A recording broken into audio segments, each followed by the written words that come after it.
দুনিয়ার জন্য দুনিয়া নাকি পরকালের জন্য দুনিয়া? আমরা সবাই এই দুনিয়ায় বেঁচে আছি, প্রতিদিন কাজ করছি, উপার্জন করছি, স্বপ্ন দেখছি আর চেষ্টা করছি জীবনটাকে সুন্দর করে সাজাতে। কিন্তু কখনো কি ভেবেছি আমাদের এই দৌড়টা কিসের জন্য? শুধু দুনিয়ার জন্য নাকি সেই দুনিয়াটাও সাজাচ্ছি যেখানে আমরা চিরদিন থাকব? দুনিয়া হলো এক ক্ষণস্থায়ী বিরাম স্থান। এখানে যা আছে, সম্পদ, খ্যাতি, সৌন্দর্য, সবই সময়ের সাথে মুছে যাবে।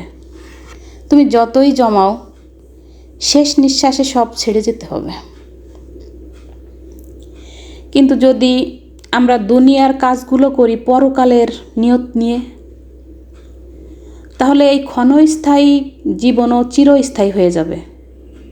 তুমি যদি উপার্জন করো কিন্তু নিয়ত থাকে হালাল পথে পরিবার চালানো, তাহলে সেই উপার্জন ইবাদতে পরিণত হবে।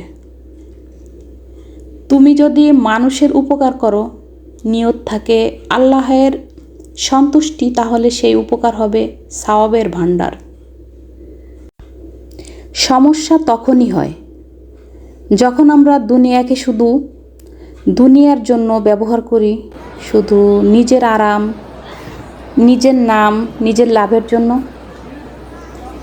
তখন এই জীবন হয়ে যায় শূন্য, কারণ মৃত্যু এসে সব কেড়ে নেবে আর হাতে থাকবে শুধু সেই কাজ যা পরকালের জন্য ছিল। আল্লাহ কুরআনে বলেন, দুনিয়ার জীবন তো এক খেলাধুলা ও আমোদ প্রমোদের বস্তু, আর পরকালই হলো চিরস্থায়ী জীবন, যদি তোমরা জানো। তাই দুনিয়াকে ত্যাগ করা নয়, বরং দুনিয়াকে ব্যবহার করা শেখো। পরকাল সাজানোর জন্য তোমার কাজ, তোমার কথা, তোমার সময় সব কিছু এমনভাবে ব্যবহার করো যাতে মৃত্যুর পরও তা তোমার জন্য আলো হয়ে থাকে। মনে রেখো, দুনিয়া এক সেতু, আর সেতুর কাজ শুধু পার হওয়া।